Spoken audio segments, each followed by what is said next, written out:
What's going on, everybody? So, I'm bringing you another Friday Night Smackdown review. Uh, this was a good one. This was a good one, especially the ending. Y'all know the ending. Y'all know the ending. Um, before I jump into this, I wanted to say the Wrestling Pit podcast will be back up and better than ever. We're just going.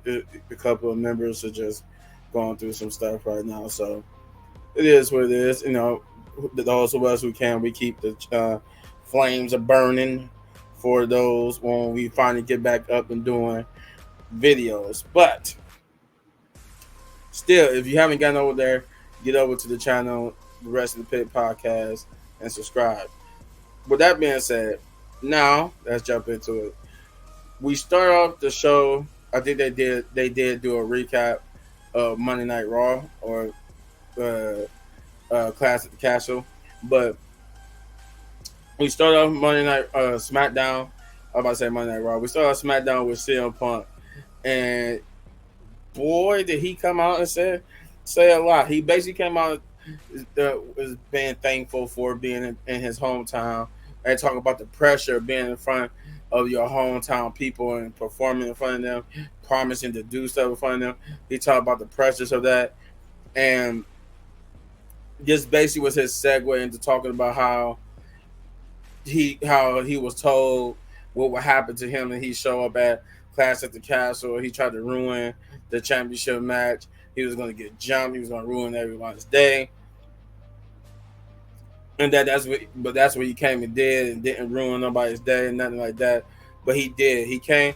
He said the only reason why he does what he does to CM Punk is because to Drew McIntyre, because Drew McIntyre, basically tormented him and kicked him while he was down for months, and that he hates to kick a man while he's down, and mentions how Drew McIntyre quit WWE, and that he said he was hoping to torment him, make his life a living hell more, but he didn't think it would be that easy to where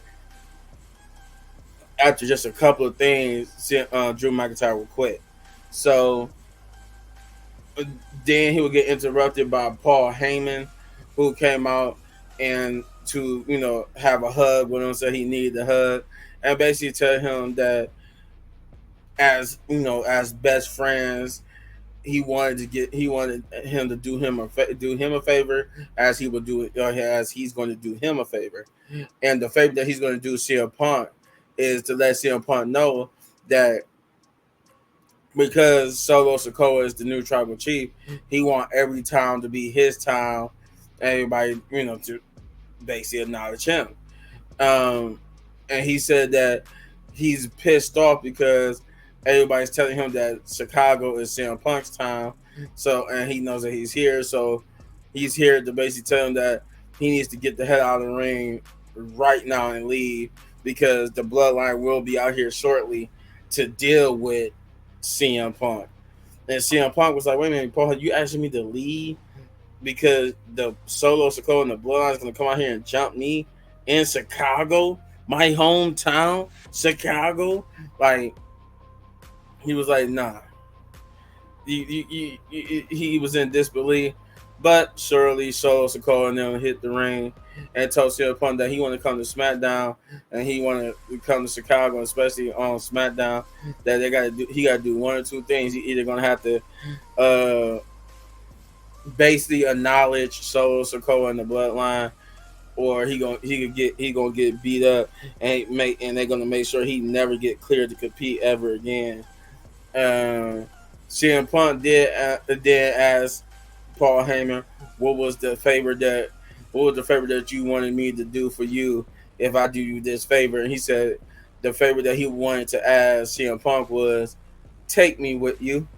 And the bloodline, he pretended like he was going to acknowledge the bloodline, but then he just insulted them, saying that he just see a couple of fake Usos and a cosplay wannabe tribal chief, and they was getting ready to storm the ring to beat up CM Punk, but Cody Rhodes will come in with some Sting equalizers. And I mentioned Sting because he gave both himself and CM Punk some black bats, and this bloodline would get out the ring, and Cody Rhodes would basically challenge Solo Sikoa to a match later on tonight, and he told him to leave the bloodline in the back, and he'll make sure that Kevin Owens and Randy Orton don't interfere in their match, and Solo agrees. Then we got Bianca Belair and Jade Cargill promo where it was like right before her match. She basically was preparing and warming up with Jade Cargill, basically telling her, talking about the game plan that she's gonna go out there and win the triple threat match to qualify for Money in the Bank. But then she's gonna, after she does that, then they're gonna talk to Nick Aldis about getting a rematch for their titles. And Bianca Belair just basically said, yeah, she understands she already had that in her mind because they was never pinned or beaten, so therefore they should get their rematch. But she wanted to focus on tonight's match, and she goes Jay wishes her luck, or says she was going to, but she knows she doesn't need it, and she goes out for her match. Bianca makes her entrance, but then it goes to commercial break, and then we get, before the match could officially start, we get Cody Rhodes backstage talking with Kevin Owens and Randy Orton, basically talking about they was unsure about his plan, but he says that because they always, this is, the Bloodline always got some type of plan, a scheme. And he says, Cody Rhodes said he do too. The only reason why he don't want Randy and them out there because Randy Orton got a qualifying match later on tonight, and so does Kevin Owens. I just realized, I'm like, wait a minute, did Randy Orton and both Randy Orton and them have both of their qualifying matches tonight. Then we get to the first match, which is Bianca Belair officially. Is Bianca Belair versus Mia Yim, or Mi Chen, as I like, and Chelsea Green. Now, this was a good one. The outcome was surprising, but the match was pretty good. It was pretty good. Bianca dominated for the most part, and Mia got some of her shine in. Chelsea Green, the recurring theme throughout the night with these qualifying matches, and it happened in each one. Every qualifying match that was on tonight, they had somebody who didn't get their entrance, who didn't get like an entrance. They got like a jobber entrance. Their entrance was like happened off screen, and I'm pretty sure every off screen person is the person that won the match. I think, except for this one. I'm trying. Because I think Chelsea is who Mia. I think everyone except for this match right here. But like I said, this was a good match. I enjoyed it, and surprisingly, Chelsea Green got the victory here after Bianca hit the KOD on Mia. Was going to go for the pin. Chelsea would yank Bianca out the ring, and then she would pin Mia Yim to qualify for the and take a spot in the women's Money in the Bank ladder match. Then we got Bayley, who will be confronted by Blair Davenport, who tells her that to tell Naomi she can't wait to face her next week in that Money in the Bank qualifying match, and that when she win the Money in the Bank, she's going to cash it in on Bayley. We get the Bloodline, who basically just Solo talking to Paul Heyman about wanting to leave with CM Punk, and he said he didn't. Well, he said before you leave with CM Punk, he said he wanted him to go deliver a message to the Tonga brothers about what he want them to do, and they for these qualifying matches with Kevin Owens and Randy Orton.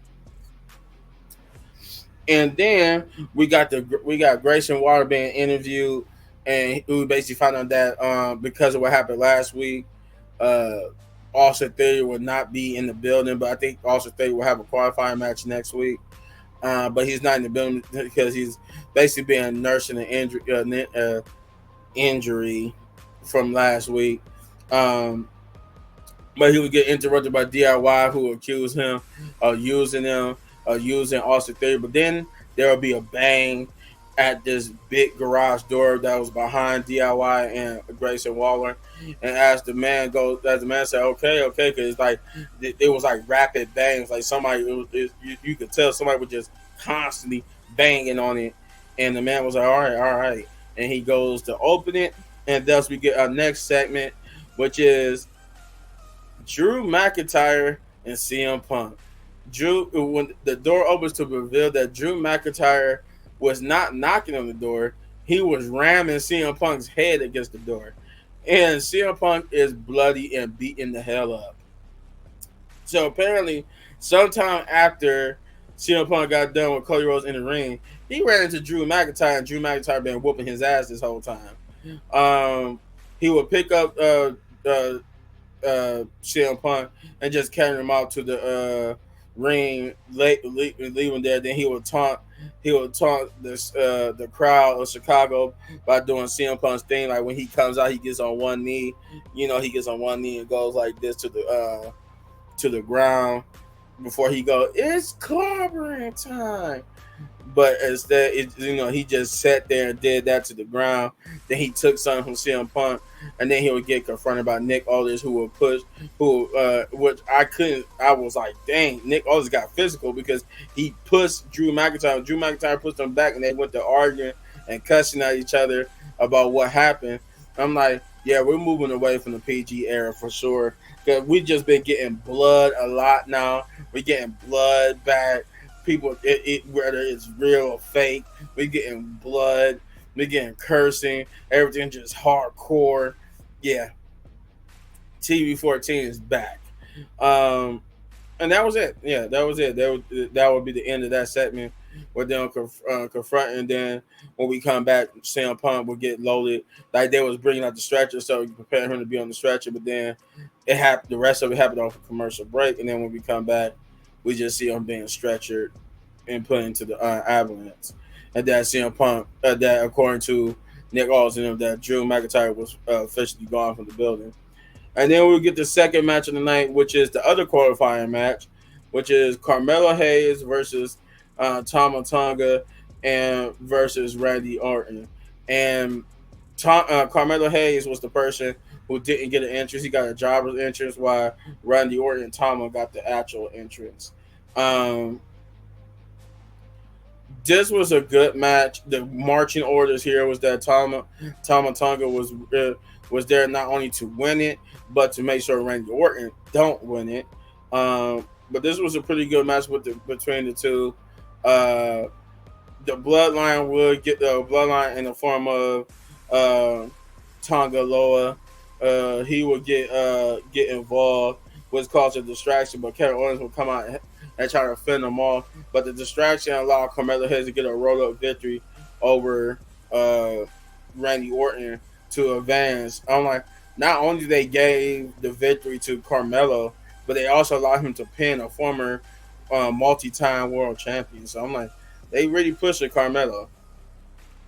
Then we get the next segment, which is a LA Knight promo, where he basically would come out and call out Logan Paul, because Logan Paul was supposed to be in the building, but Logan Paul would do a no-show. So he wanted Logan Paul to come out with the United States Championship because he wanted to challenge him for a match for the United States Championship, but he can't because they got a qualifying match next week. It would be him. It'd be LA Knight versus Logan Paul versus Santos Escobar for a spot in the Money Bank contract. So he basically said that it would be fitting. I'll beat you once for the Money Bank briefcase. I think he made the insinuation that he might use it to cash it in on him to get the United States Championship, but he would get interrupted before he could finish that statement by Santos Escobar, who said he was on delusional and he was crazy. They look past him to Logan Paul, that he's not going to be, because you're not just dealing with Logan Paul, you're dealing with Santos Escobar. And he said the only reason why I'm looking past you because I beat you so many times, I'm looking past you, and and he went to talk about after he beat him and Logan. But Santos will attack LA Knight, which LA Knight will return the favor and do hit his finish of the BFT. As he went to talking about, as he went to go talk about Logan Paul again, Logan Paul would come into the ring and jump and hit him from behind. And as he got up to turn to face Logan, Logan would hit him with the right to lay him out and to stand tall in this segment. Then we'll get the third match, which is Grayson Waller versus Kevin Owens versus Andrade. Andrade will be the one to get the driver's entrance. And remember, I told you everyone except Bianca's match was the ones who got where every person who got the jobber entrance was actually the winner. So you already know who won this match then. But as we get there, the match itself was pretty good. It was pretty good. I was impressed with Andrade and Grayson. Kevin Owens, the story for Kevin Owens was when he came, as he was coming up to do his entrance, he would get attacked by the Tonga brothers, and they would hurt his leg.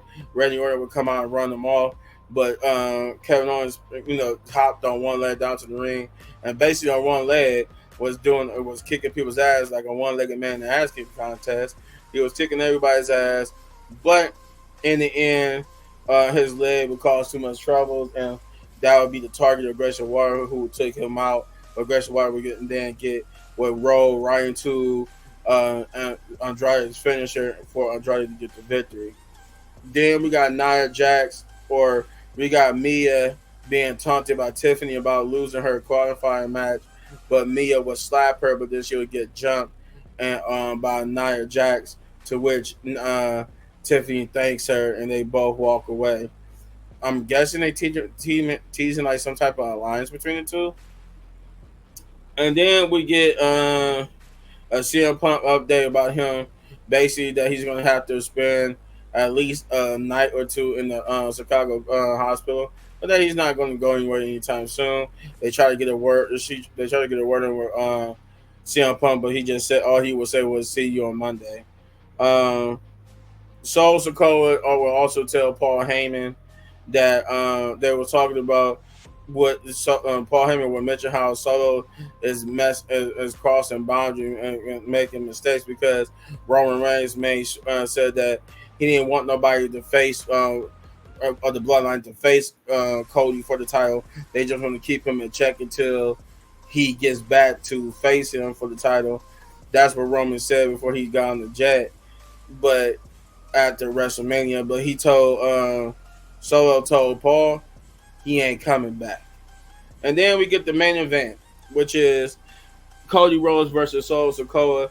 And this Solo Sikoa will also be like the shot where the camera will follow him basically out to the ring, kinda.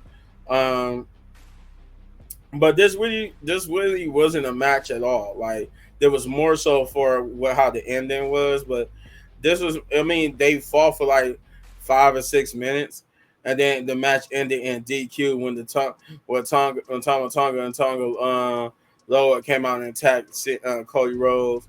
Kevin Owens and them would come and even up the score, and basically sending them off running, and was sending the Tonga brothers off running, and then they was or beating them up to where they was down, and they was getting ready to attack Solo, and Solo was like he was on his like laying them on his butt, laying them against the turnbuckle. Was like, no, please look, I promise you, please don't hurt me, don't do nothing. And they was just closing in on like, no, we getting ready to whoop your ass. But then he would go. They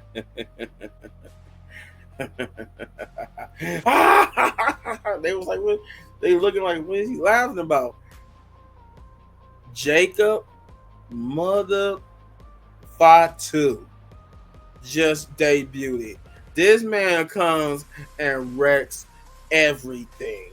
He beats the holy hell out of all of them, and he puts Cody Rhodes through the table to end the show. This was a good one. I mean, my God, that ending was crazy. Jacob Fatu just beating everybody with Tonga Loa Jacob fought too, and Solo just all in the ring holding up the ones. That was crazy. That was crazy. I'm gonna give this an 8 out of 10. Big ups. But you let me know in the comments down below what you thought, and if you enjoyed my reaction to this, you know what to do. You hit this button right here. Can't see my finger, but yeah, kind of, sort of. There we go. Right there for all of my season. Actually, for all of my Dead Eve reviews. And if you enjoy the video so much and want to support the channel, all you gotta do is hit that like, subscribe, share, hit that notification button, because the goal is to get to 10,000 subscribers, and I can't do it without you guys. And there's a reward for when we get there. Maybe. We'll see. And as always, continue on these videos for more of my amazing content, but don't go anywhere because I got more. Peace. 2 fingers.